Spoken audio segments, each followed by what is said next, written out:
de los temas centrales de la filosofía estoica es la física, la teoría sobre la naturaleza. ¿Por qué? Básicamente porque es la naturaleza la que determina no solo que yo puedo conocer, que es incluso la filosofía, sino a qué puedo aspirar, hacia dónde se dirige mi vida práctica. Hacernos uno o unos con la naturaleza es la meta por excelencia, por eso hay que conocerla muy bien. No sea que vaya uno a equivocarse o asumir cosas totalmente ajenas a lo que realmente corresponde, sobre todo a su ser. Porque lo que importa no es tanto contemplar las estrellas o contemplar el mundo inmediato. No, es contemplarme primero a mí mismo. Comprender qué soy yo, a qué estoy llamado. Y entendiendo eso, pues me puedo lanzar a los demás entes. Desde ahí, ese proceso es una constante búsqueda. En esta filosofía, saber cuál es nuestra naturaleza y cuál es la naturaleza en su orden, en su vida, en su sentido, es la meta por excelencia. Porque solo por ahí puedo entender qué me toca vivir, qué me toca hacer. Zenón de Sitio, el primer gran estoico, desarrolló un concepto de naturaleza muy importante para todos ellos. Primer punto esencial: distinguió entre lo corpóreo y lo incorpóreo. Esa distinción supone una apuesta por lo corpóreo y un, alejamiento de frente a lo incorpóreo. ¿Qué sería incorpóreo? Pues aquello que no tenga nada, el vacío, sin duda. Pero la entidad por excelencia es la entidad física, porque es la realidad del universo. Y esa entidad es un todo fluido, si se quieren, compacto, prácticamente sin rupturas, como si fuese un gran océano, pero esta vez un océano no a la manera del agua, sino es un océano de fuego. Y es quizás esa su fuerza, la mayor identidad de lo que hay material. Una materia, yo les digo, totalmente ígnea. ¿Y el vacío? ¿Qué lugar tendría? Bueno, el vacío, en primer lugar, existe, sí, como les digo, pero fuera, extracósmico, actualmente. Es lo que ellos llaman un diástema, un intervalo que se da como entre grandes eventos, entre grandes universos. Pero solo hay un universo y eso supone que ese vacío fue expulsado totalmente para afuera. ¿Cómo expulsado? Sí, porque al principio es posible que la materia estuviera llena de vacío y esa materia era tenue, estaba, si quieren, llena de porosidad, hasta que el fuego la tomó y la determinó. ¿Cuáles son los principios de la realidad sensible? Digámoslo así claramente. Hay dos. Uno, el pashón, que es la entidad en cuanto paciente, y el poyum. Poyum es el agente. El pashón sería, la materia correspondiente a los 4 elementos: agua, aire, tierra, fuego. Y esos 4 elementos son lo que podríamos denominar usía material, la entidad material.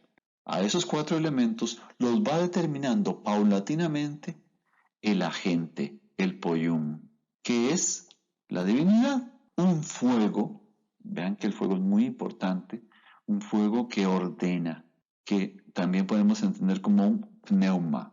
Pneuma es como una especie de espíritu, ¿verdad? Un soplo de fuego que fue moldeando todo lo que hay. Y ese espíritu ígneo hace que todo tenga vida. Es ese fuego el que hace que la realidad sea determinable. En diferentes textos tenemos algunas descripciones desde lo que dice Zenón. Vemos esta doctrina que se menciona por parte de Cicerón en Sobre la naturaleza de los dioses. Dice que para Zenón la divinidad estaba en el éter, o sea, en el alto del cielo. Recuerden que el éter es lo que entendían los griegos como una especie de fuego que alimenta las estrellas, o del que viven las estrellas y del que están conformadas. Pero además, él señala que es un fuego técnico, un fuego capaz de constituir cosas. Crisipo luego va a hablar de este fuego, pero va a pensar en el éter, como el que funciona, como el creador, digamos. Para Zenón, el fuego no es ajeno al mundo, porque es inmanente, es un principio que explicita todas las posibilidades de esta realidad que tenemos acá. Es una razón que hace, que construye, que edifica. Es una razón, por supuesto, inteligente, metódica, que todo lo organiza. Es el gran cosmólogo. Vean ese texto muy importante. Zenón declara, recuerden que todo esto lo sabemos por indirectas, al logos ordenador. Vean aquí la equiparación entre logos y fuego. El logos ordenador de la naturaleza y artífice del universo, y lo llama fatum, la necesidad, la divinidad, el alma de Zeus. Entonces, a ver si podemos organizar un poquito esto para que nos quede mucho más claro. Tenemos materiales que pueden ser modificables, que son pacientes, ellos reciben nada más, y un gran creador, un agente que está moviéndolo todo, que es el Poyún, que es este fuego, que es además inteligente, es un logos, y con una condición que es un poco más difícil de entender, pero que para el estoico es fundamental, y es que es a su vez el destino de la realidad.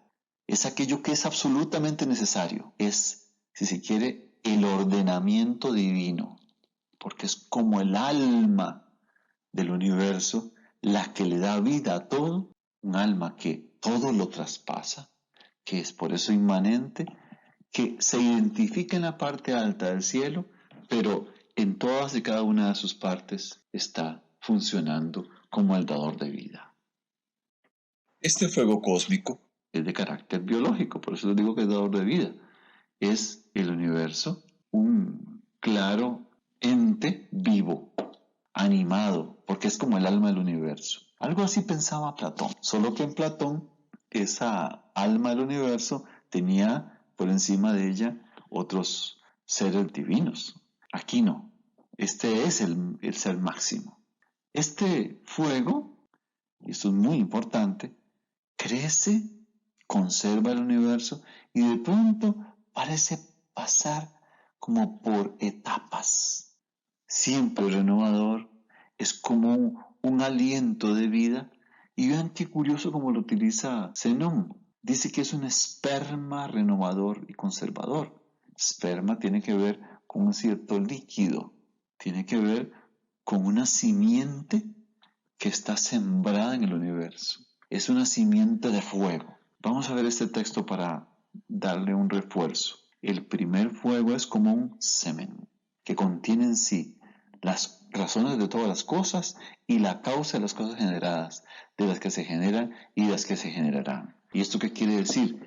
Que este fuego es como una semilla al principio que todo lo potencia, que todo lo hará generar, que todo lo hará crecer. Y ese crecer, ese auxeticón, esa capacidad de hacer que surjan las realidades, es precisamente la clave de este fuego, que podríamos decir que es el fuego cósmico, que al final no solo las hace crecer, sino que las conserva, porque las mantiene con vida. Por eso todo el cosmos es un ser con vida, y por eso hablamos de una cosmobiología en la filosofía del estoicismo. El universo tiene, no obstante, esto que parece como estable, una vez que nació, todo se conservará. Sin embargo, tiene, ya les digo, palingénesis, o sea, vuelve a nacer cada cierto tiempo. ¿Por qué? Porque el fuego tiene como un proceso en que empieza, si se quiere, con un desarrollo gradual, creciente, hasta que llega al momento de una gran conflagración, que podemos decir que es universal, porque aplica para toda la realidad y todo se quema. El fuego, habría que decir que es inmortal, o sea, y nunca va a cesar de ser, pero como que hay un retorno constante a un iniciar. Ese retorno se da cada cierto tiempo y no significa que las cosas se destruyan, solo se modifican. Algo así como habíamos visto en autores como Empédocles, como Anaxágoras o el atomismo, que veíamos cómo las cosas se desarrollan y parecen fundirse y hacerse y constituirse por un tiempo y luego se alejan, se destruyen, se corrompen, pero la realidad es constante, una y la misma. Bueno, el asunto es, en este caso, es mucho más amplio, porque resulta que va a haber un gran infierno al final, todo se va a quemar. Esa es la conflagración universal, solo que eso va a suponer inmediatamente un renacer gradual, que empezará posiblemente por cenizas y paulatinamente nos llevará a la constitución de estos cosmos que nosotros tenemos por conocidos, el cosmos este que tenemos a la vista, hasta que paulatinamente llegará el momento en que todo irá calentándose, calentándose, calentándose, hasta que llega al fuego en su mayor plenitud. Y ese fuego en su mayor plenitud es precisamente cuando estamos alcanzando lo mejor, estamos como en la plenitud del fuego, pero seguro se va a extinguir. Solo que es una extensión, y yo les digo, que va a dar otro nacimiento. Esto supone una cosa que es muy importante, y es que hay un destino. Ahora lo veíamos, pero vale destacarlo más. Destino se dice en latín fatum, en griego imarmene. Bueno, el imarmene, este es un curso que no cambia. Porque esto que acabo de contar, esta especie de historia del universo, supone un tránsito evolutivo, si se quiere, cambiante, pero que siempre va a ser igual, siempre va a ser el mismo. Y entonces parece estar determinado por una suerte de deidad, efectivamente una providencia, ese Dios fuego que siempre hace con la misma perfección todas las cosas. Y esto supone una regularidad cósmica y supone evidentemente que nuestra propia vida ya ha pasado varias veces. Digámoslo todavía más claro, con la palingénesis se supone que cada uno de esos momentos, de esas etapas del fuego, se repetirá todas las veces que sean posibles. Digamos, no tiene fin. Y todas las veces será igual. En otras palabras, volveremos a padecer de coronavirus. ¿Volverán ustedes a estar en este curso? Sí, por dicha que no se acuerdan, pero ya hemos estado muchas veces, indeterminada cantidad de veces, porque así es la palingénesis. Va a volver a ser lo mismo. No obstante, no crean que es una cosa negativa. ¿Por qué? Porque en esta realidad cósmica siempre está llenándolo de sentido esa inteligencia que es el fuego, esa inteligencia que es un logos, que es providencial, que guía todo, que lo ordena todo, aunque no lo entendamos, porque su ritmo de acción es constante. Vean el texto este de Hipólito: la divinidad es principio de todas las cosas, siendo ella un cuerpo purísimo. Su prudencia fluye por todo lado. Efectivamente, por cada uno de los rincones del universo está caminando esto de la racionalidad pura del fuego. Como dice Cicerón, una racionalidad dotada de eficacia divina que persuade a toda la naturaleza. Zenón, entonces, sostenía frente a los contrarios. Recuerden que estamos hablando de los filósofos de la academia, de los epicúreos, de los escépticos. Sostenía que el cosmos es un ser viviente en un sentido integral, constante, y sigue de alguna manera sujeto por un destino que es el mismo. Y al final, este sujeto que es el mismo nunca se va a destruir del todo. Las destrucciones son parciales, y son parciales porque, así como la mutación es parcial, pero todas las vicisitudes, todo lo que va ocurriendo, el nacimiento de cada uno de los seres, de nosotros y nuestra destrucción, todo está perfectamente, como diría uno ahora, escrito por el destino. Solo que en él es parte de una historia ineludiblemente cierta, clara, providente, porque es buena, porque es llena de vida, porque tiene mucho sentido, porque es un ritmo. Esto no procede simplemente con formas caóticas, no, tiene que proceder con una ordenación determinada que ojalá usted haciendo filosofía pudiera alcanzar a comprender. Esa es un poco la meta que nosotros intentamos hacer en filosofía. Sumemos ahora en esta visión del estoicismo el planteamiento de Cleantes de Asos, el segundo de los grandes estoicos. Bueno, este pone un énfasis muy particular y lo sabemos básicamente por algunos textos y sobre todo por un himno que tiene a Zeus. Él pone más énfasis en lo religioso, en la mirada, si se quiere, que nos exige acercarnos al cosmos con algún tipo de unión especial de parte nuestra, que por cierto no puede ser pasional, porque la religiosidad no es pasional, es una relación filosófica, de comprensión, pero también de identificación con ese ser, porque nos acercamos a la divinidad, la comprendemos y al final de alguna manera nos hacemos unos con ella. Que antes añade a lo que habíamos visto un punto central. Él habla de un plegue piros, un golpe de fuego que es el que impulsa, el que le da ese, digamos, es ese motor, el que da esa fuerza inicial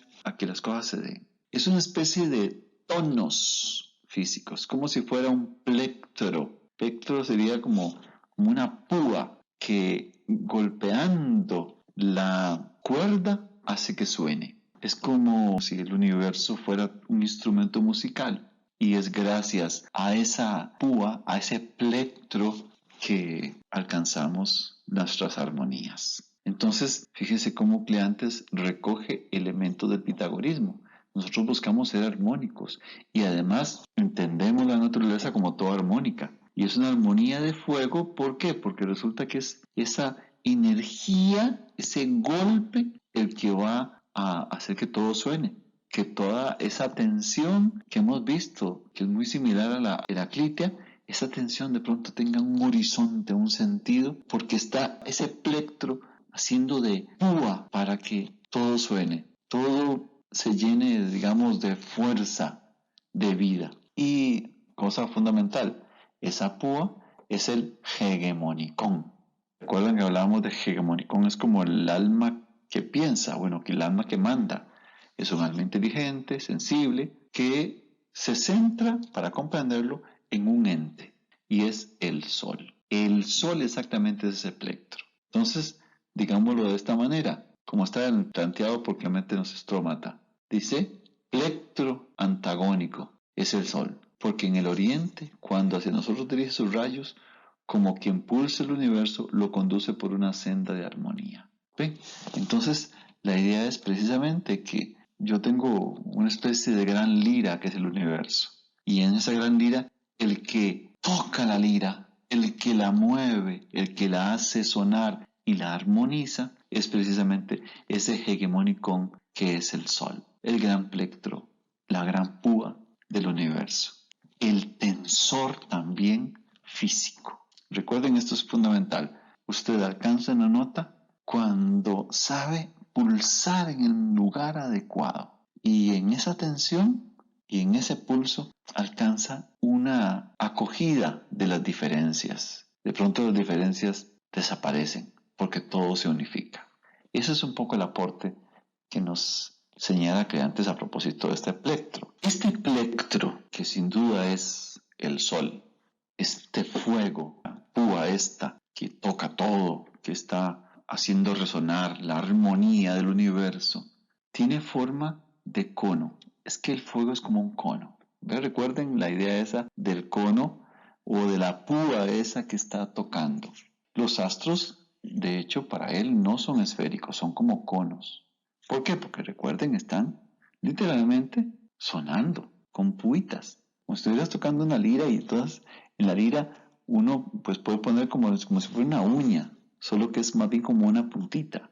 Eso es lo que está tocando cada uno de los astros. Bueno, el gran Zeus, que es el fuego, golpea por todo lado cada una de las partes, generando una razón universal. Y esa razón universal es lo que él entiende como la ley universal, la justicia, que a todos nos iguala o que a todos todavía más nos da vida. Por cualquier parte, por todo lado, porque por todo lado va a acontecer este fenómeno que significa la existencia ordenada, la existencia esta biológica por la cual todo se vuelve armonioso. Y vean cómo lo plantea a propósito de esto, este himno muy importante de Cleantes. Fíjese, gloriosísimo entre los inmortales, multinominado, siempre omnipotente, oh Zeus, rector de la naturaleza. Vean que no pierde su poder. Está ciertamente en todas partes, pero es un Señor que puede tocar cada una de las cuerdas que hay en este universo. Este concepto de que Dios está en todo es estoico. No es una doctrina que venga de otra parte. Recuerden que los judíos, por ejemplo, pensaban que Dios estaba en ciertas partes, una cosa ahí quemándose o en la montaña, pero no iba a estar en todo. Si no, sería diferente lo que pasa con la historia de los judíos. Pero resulta que este Dios sí, este participa en todo, es rector de la naturaleza con todo. Y dice que con la ley todo lo gobiernas. Salve, salve Zeus, pues a todos los mortales les es lícito saludarte. De tu progenie son, ya que una imitación del eco le ha tocado en suerte. A ellos solos entre los animales que sobre la tierra viven y se arrastran. A ti he de elevar, pues, himnos y tu poder celebraré siempre. Recuerden entonces, para insistirlo, para que quede bien claro, Zeus, el gran Dios, es el sol. Y este sol todo lo ilumina, es todo razón, logos, pero es todo vida. Y es ese plectro que no cesa nunca de estar tocando cada uno de los acontecimientos, cada una de esas tensiones que tenemos por todas partes y que sin duda van a producir sonidos de toda especie. Pero en general, si lo vemos como un todo, de una maravilla que nosotros no podemos sino agradecer y glorificar según esta perspectiva de Cleantes. El universo, todo, está reunido en torno al Sol. Creo que esa imagen puede ser significativa. Ahí estaría el Sol. En este se producen todas las energías. A partir de ahí, todas las fuerzas convergen hasta lo más hondo, hasta lo más lejano. Y ahí está el ritmo. Ritmo, si se quieren, recuerden que es una constancia que moviliza, que se entiende que camina con un horizonte, con un sentido extraordinariamente importante, porque es el que da vida. Una vida que estamos obligados a entender. ¿Por qué? Porque esta vida nosotros debemos asumirla para nuestra propia existencia y no deberíamos negar de ninguna manera su poder. Por eso habría que acentuar esto.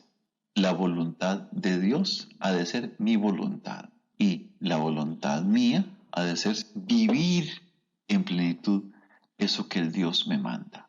Y ahí está entonces el sentido de este destino al que estamos llamados. Por cierto, esta filosofía no supone tampoco que está exactamente un heliocentrismo, porque esa no es la cuestión. El sol está iluminando por todas partes y está dando una fuente de sentido, pero no quiere decir que esté en un centro, simplemente esto es la imagen explicativa para decir cómo funciona el universo, porque el espectro obviamente tiene que tocar por todas partes. No podría quedarse en un lugar allá lejano, si no tendría ningún sentido. Pasemos al más importante de todos los estoicos, a Crisipo de Soles. En él, las doctrinas ya establecidas de Zenón y de Cleantes toman una tonalidad un poco diferente. Básicamente porque va a destacar lo que tiene que ver con el problema de las causas y con ese problema del determinismo. ¿Hasta dónde todo va a ser siempre igual? ¿En qué sentido podemos hablar de libertad? ¿En qué sentido podemos hablar de ciertas diferenciaciones? Más o menos esto supone un plano un poco diferente por lo siguiente, porque Crisipo puso énfasis en la parte lógica, y eso quiere decir en la parte del logos. En otras palabras, él pone un énfasis en la racionalidad que es constante, sin que esto niegue necesariamente que haya algunas distancias de frente a esta racionalidad. En principio, el plano físico y el plano lógico se van a reunir y la física sigue un proceso evolutivo que está establecido desde el técnico, o sea, el fuego técnico, que se transforma en un soplo ígneo. Pneuma se dice en griego, pneuma es como de donde viene neumático, es como un aire caliente que todo lo permea, que todo lo pervade, que todo lo racionaliza. Por eso la cuestión está en la racionalidad, no tanto en la expresión, digamos, material estricta. Si esto está entendido así, este soplo es la clave, porque es ese cuerpo muy ligerito que es el soplo, que está mezclado de aire y fuego según la visión de Crisipo, permea toda la realidad. Es como cuando usted respira, o sea, él está pensando sin duda en algo similar a un ente vivo. Usted está respirando y la consecuencia inmediata de esa respiración es que llega oxígeno a todo. Si no llega el oxígeno a todo, se muere. Es así de sencillo. Entonces, esa es la razón de vida. Este aire, este pneuma, es técnico y es, si se quiere, un poco pensado como intelectivo, aunque lo más importante es su capacidad de hacer. Por eso es que dice que es más técnico que noerón, o sea, es menos noético que técnico. El técnico es simplemente con capacidad de construir, ¿no? De crear.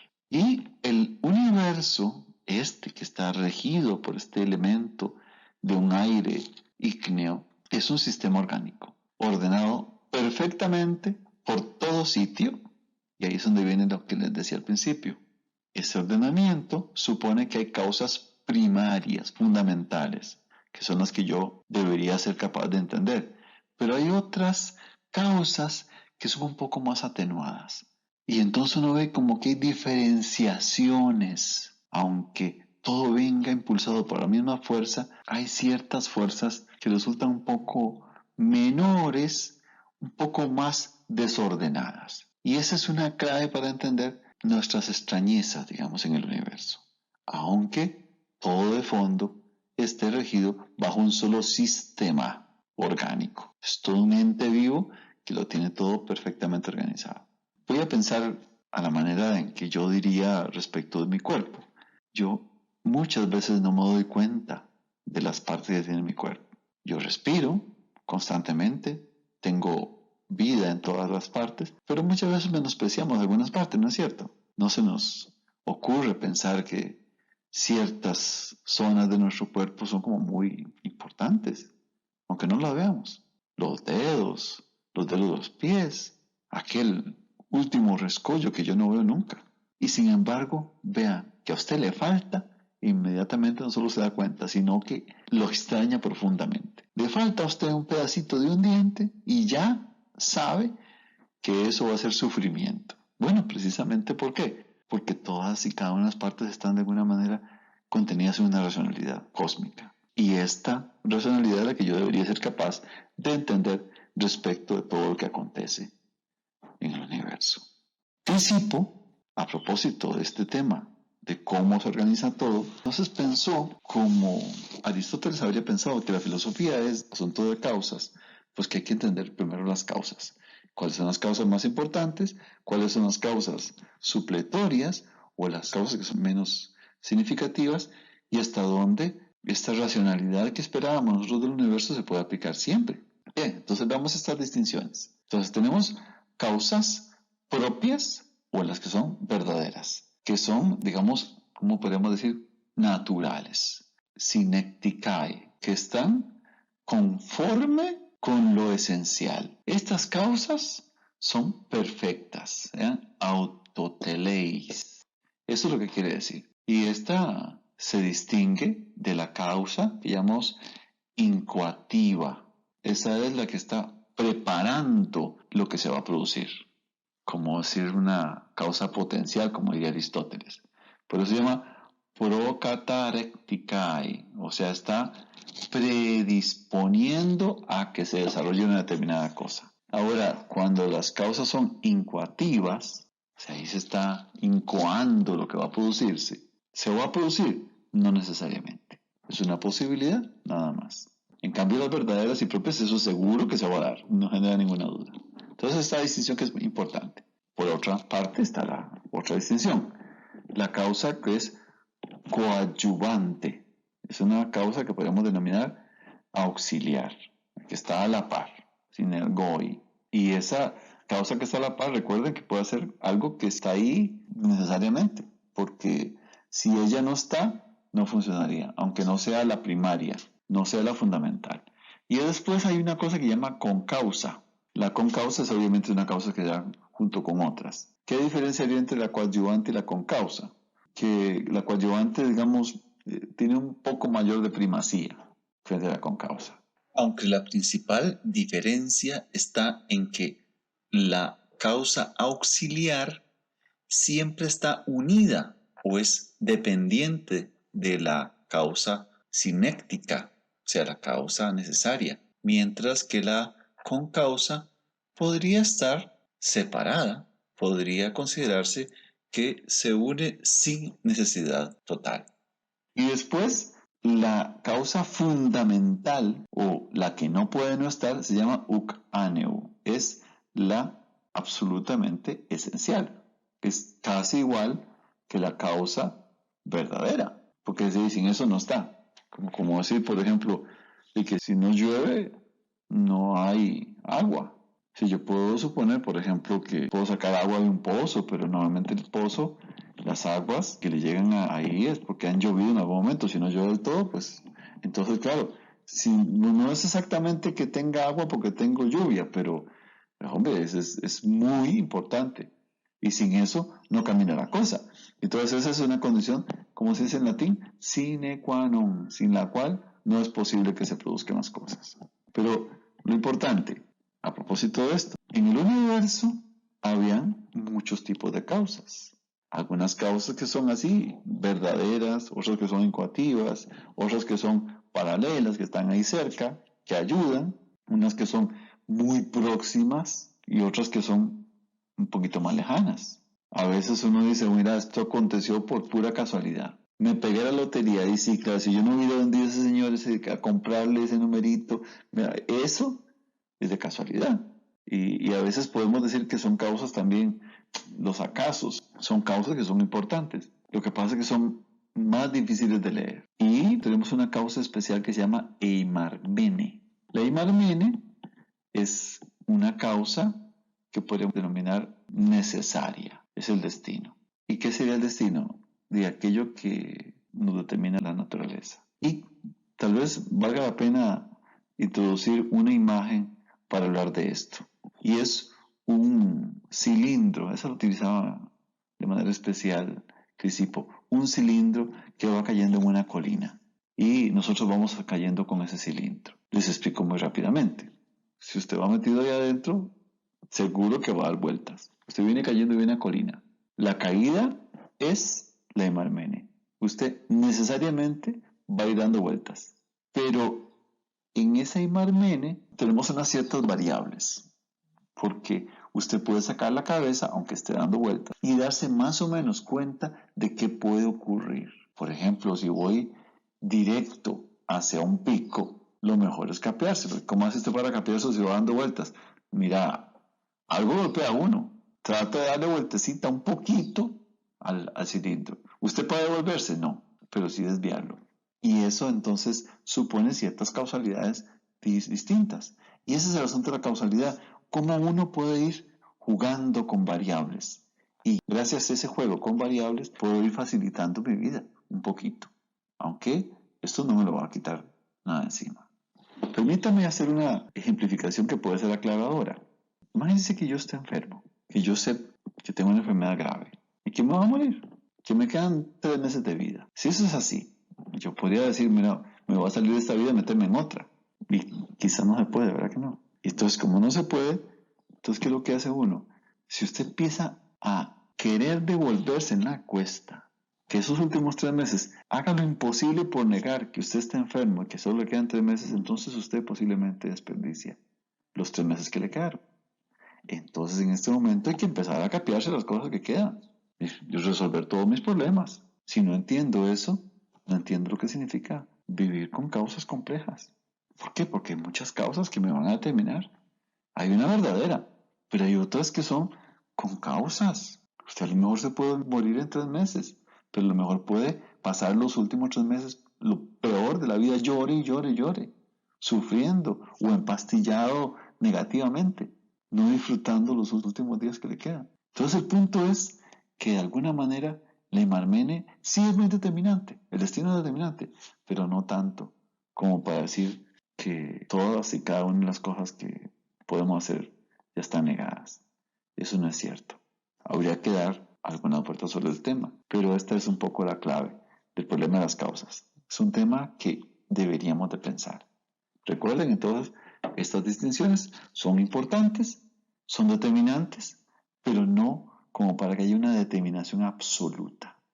Eso no parece necesario de ser pensado en Crisipo. Una cosa interesante en la filosofía de la naturaleza de Crisipo es que él supone que puede haber dos cuerpos en un mismo lugar. Esto rompe con la racionalidad aristotélica. Bueno, en Aristóteles eso es imposible. ¿De qué manera se pueden encontrar? Y entonces él habla de yuxtaposición, de cierta mezcla y de fusión. Entonces, el que, por ejemplo, el fuego esté por todo lado es claro gracias a que se entiende ese carácter neumático que tiene, esa capacidad como el viento de entrar en toda parte y llenarla de vida. Y eso es muy importante, repito, para entender cómo en la naturaleza todo es como permeable, cómo todo se ve entrecruzado y en última instancia todo lo real está unificado. Unificado de tal manera que hay una fusión, pero hermosa como esos colores, llena de fuego, pero ya también llena de diferencia. Y eso supone una física muy particular, ¿verdad? Porque es la física de la vida. El estoicismo supone que la realidad toda está en constante cambio, pero a fin de cuentas, todo, si se quiere, es lo mismo. Un dato más sobre el cosmos según Crisipo. Punto central. Habíamos visto que ellos no son heliocentristas. Yo lo planteaba pensando con clientes en el plectro solar, es decir, ese plectro que está tocándolo todo. Fíjese curiosamente que ellos sostienen que la Tierra está en el centro y que todo está ordenado como esferas en torno a esa Tierra. Muy parecido a visiones de las presocráticas que habíamos conocido. Además, ellos sostienen que hay un vacío externo que es infinito, o sea que se podría expandir hasta donde sea posible. Solo que recuerden, este es punto central, el cosmos es uno, es pleno, es perfecto y además es virtuoso. Vemos este texto de Filón sobre la eternidad del mundo, se llama. El cosmos tiene la naturaleza de un animal racional, no solo animado, sino también dotado de pensamiento y además sabio. Es este cosmos que empieza por la Tierra y de ahí para arriba, en esa serie de esferas, un ente vivo lleno de fuego, y eso quiere decir lleno de semillas, y eso es lleno de esas semillas que hace que todo esté de alguna manera cambiando, pero estable en su vivir. Y ahí es donde está su virtud, ahí está su organización, ahí está su determinación y ahí está su perfección. Asumido eso, entonces podríamos decir que todo está determinado, culminado, perfecto, acabado, y que no habrá más que eso siempre, como si estuviéramos de frente a un determinismo, aunque tuviese historia, recuerden, como lo habían dicho los primeros, parece que todo acontece siendo lo mismo, todo termina siendo la misma cosa. Y sin embargo, Crisipo que había tenido múltiples críticas posiblemente a esa doctrina y que sin duda trató de defenderse de una manera u otra, no era partidario de un determinismo rígido. O sea, como que siempre parezca exactamente lo mismo, que siempre va a ser lo mismo el Dios, etc. Y entonces, de alguna manera, él cree que este fatum, que es la naturaleza, este destino que cumple, debe estar relacionado de alguna manera con nuestra libertad. Y esto supone que hay una cierta finalidad que yo debo perseguir, pero hay una cierta libertad que supone una aceptación desde nuestra voluntad hacia aquello que la providencia ha establecido. Y entonces, lo que la filosofía estoica podría suponer, sobre todo con Crisipo, es que el cosmos cumple un ciclo que es maravillosamente importante y bueno, y además perfecto y racional. Pero sabemos que hay ciertas cosas que a lo mejor no son las más adecuadas, las más perfectas, las más ciertas, las mejores. Algo que podemos denominar como el mal. Esas desgracias, por ejemplo, que nos pueden acontecer porque ocurran, no sé, movimientos desordenados, porque ocurran catástrofes. Bueno, para Crisipo todo eso se puede resolver recomprendiendo su razón de ser. Por eso es bastante optimista. Y hay un optimismo cósmico. ¿Qué significa eso? Significa que yo puedo releer, reentender y asumir qué significa eso para con otras cosas. A final de cuentas, se puede redimir el mal. Es decir, lo que nosotros vemos malo, lo que vemos negativo, a la larga se puede recomprender y convertirlo en una herramienta a nuestro favor. Con esto terminamos nuestra lección sobre física, solo recordando una cosa fundamental. Cuando hablemos de una naturaleza estoica, hablaremos de algo muy estable, muy fijo, que si tiene historia, si tiene procesos, van a ser siempre los mismos. Pero eso es muy importante. Eso significa una comprensión de su racionalidad. Y esa comprensión de su racionalidad me exige leer y aprender a leer sus variables. Cuando yo no sé, cuando me toca nada más que adivinar, es porque posiblemente mi filosofía está muy débil. Yo debería ser capaz de encontrar una filosofía que me sustentara con mayor facilidad aquellos saberes que de momento me resultan difíciles. A fin de cuentas, quizás uno está esperando que le caiga la moira, ¿verdad? Que le corten el hilito y se muera. Pero eso es porque nosotros somos muy trágicos. No hay que ser trágico. Hay que revisar las fuerzas, comprender la racionalidad y al final el cosmos se convertirá en algo que tiene mucho, mucho sentido. Algo maravillosamente perfecto que nosotros deberíamos ser capaces no solo de comprender, sino incluso de admirar profundamente.